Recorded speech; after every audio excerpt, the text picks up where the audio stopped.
Hi guys, I'm Grandma Barb, and I read to kids all around the world while traveling in my 44-foot fifth wheel all around the United States.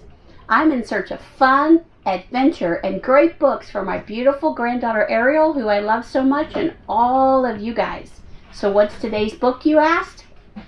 Curious George Visits the Zoo. It's adapted from a TV show.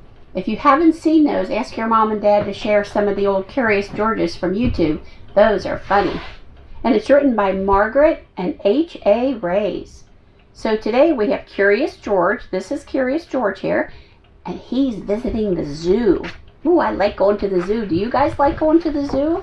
It's a lot of fun. George, said the man, how would you like to see a real elephant? That's an elephant right there. Let's go to the zoo. There was a lot to see at the zoo. All the different animals. Giraffes. I love giraffes because they got long necks. There were giraffes with their necks so long they seemed to reach the sky. There were kangaroos carrying their babies. See the little baby kangaroo right there? In a special pocket. And finally there were elephants with their floppy ears and their long trunks munching on hay. Floppy ears, long trunks, munching on hay. It was lunchtime. People were eating on park benches and picnicking on the grass. I love going on picnics. Do you guys love going on picnics? I like making peanut butter and jelly sandwiches and then going to a special place and seeing beautiful things and then eating them because it's so good. I am going to find out what time they feed the lions, said the man with the yellow hat. Wait right here and don't get into any trouble. Uh-oh. While George was waiting, he saw a zookeeper. The zookeeper is someone who takes care of the animals at the zoo. He had a pail of bananas for the monkeys. The keeper put the pail down to get a drink from the water fountain.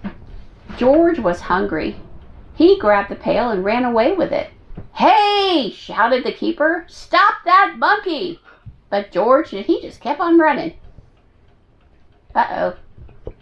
A crowd of people were standing near the monkey house, just the place for George to hide. Uh-oh.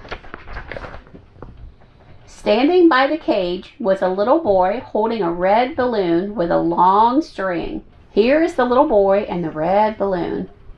Suddenly, one of the monkeys reached out and snatched that string away from that little boy. And then he ran all the way to the top of the cage. Then he tried to squeeze the balloon through the bars. The other monkeys started to shriek and scream. Ooh-ah, ooh-ah, ooh-ah.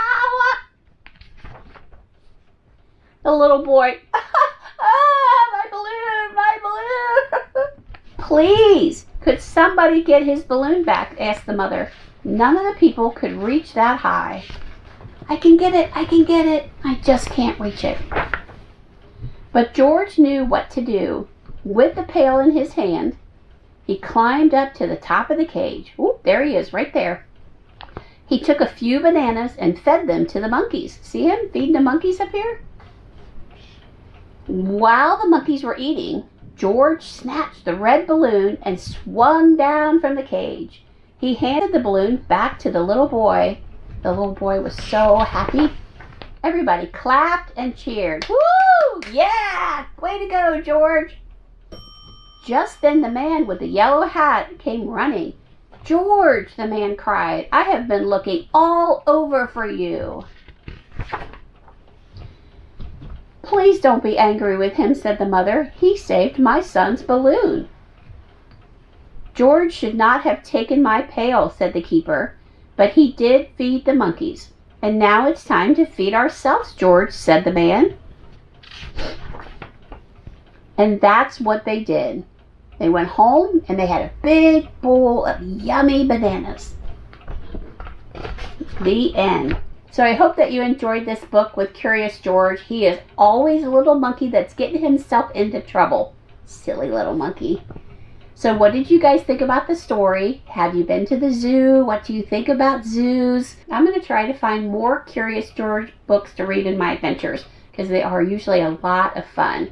But I think the most important thing to remember is always be kind and helpful to everyone around you. And I want to dedicate this book to a subscriber named Laura. She's a very special girl. She's very beautiful and very sweet. And I want to dedicate this book to her because Laura is a lot of fun also. So I hope that you like this video. Get your mom and dad to help give us a thumbs up. Smash up that notification bell. Comment. Let me know what you think, what your thoughts are. Remember, I'm Grandma Barb and I read to kids all around the world while traveling in my beautiful fifth wheel all around the USA. Bye!